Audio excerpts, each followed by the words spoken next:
when the price of losing a war is no longer ceding territory and paying reparations, but the stripping of an entire nation's right to exist. What a heavy and desperate situation that is.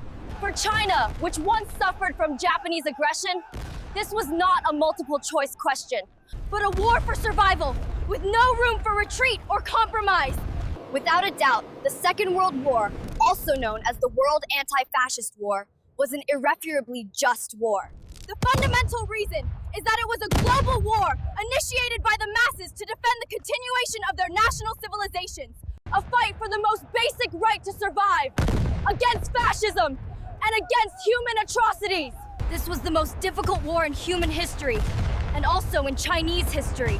The ambition of Japanese militarism went far beyond the extension and expansion of living space.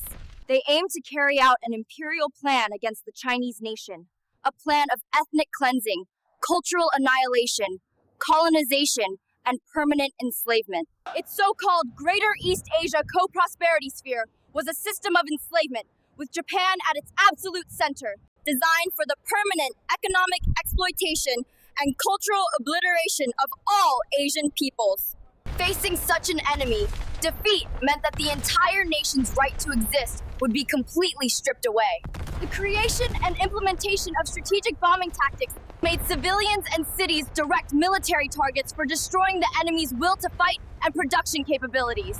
Beginning with the bombing of Jinzhou, this indiscriminate slaughter of civilians had begun, turning the people's daily living spaces into the battlefield itself.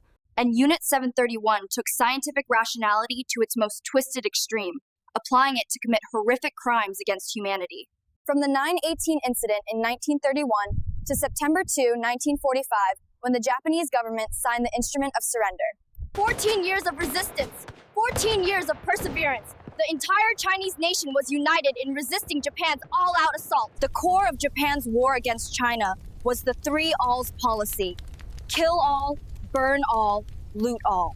Its purpose was to completely destroy China's social structure, will to resist, and the continuation of its civilization. This was a war of aggression launched by an industrial power against an agricultural nation. It was a war of completely overwhelming military superiority.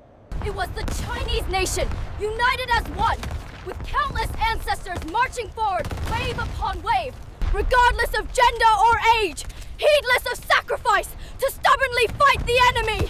It was 35 million of our ancestors who lit the beacon of a people's war, forming a great wall of flesh and blood that blocked the invaders' iron hooves time and time again.